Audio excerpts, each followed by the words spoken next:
Est-ce que vous pouvez me spécifier aussi par rapport à vos travaux, en quoi c'est important de croiser les domaines? Alors, une attention particulière que nous avons développée depuis ces dernières années, c'est de collaborer entre psychiatres et linguistes. Et en particulier avec le professeur Mathieu Guider, qui est un professeur de linguistique, spécialiste du traitement automatique du langage.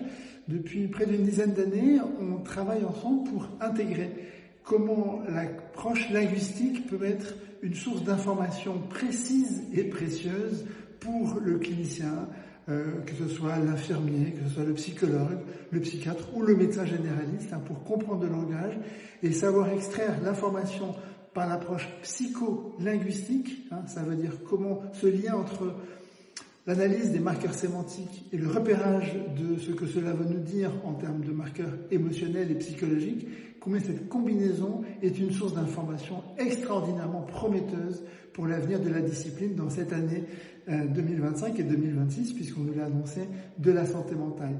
Et donc il y a 2 ouvrages que nous avons écrits dans cette démarche-là. Un premier ouvrage qui s'appelle Psychotraumatologie, les mots du trauma chez Lavoisier. Plus récemment, en 2024, le langage intérieur en psychothérapie, qui permet de prendre mieux en compte ces questions du langage. Et puis dernièrement, un autre livre qui intègre ces paramètres, qui est chez Ellipse, Faire face au stress et à l'anxiété 2.0, comment apprendre à s'écouter pour mieux s'entendre avec soi-même. Parfait. Et moi, en fait, j'aurais une question. C'est pour un dirigeant, un chef d'entreprise ou un cadre, etc., comment est-ce qu'il peut mieux dialoguer avec sa petite voix intérieure pour qu'elle soit une alliée? Alors, la compréhension et l'attention au langage intérieur fait partie de ce qu'on appelle la préparation mentale.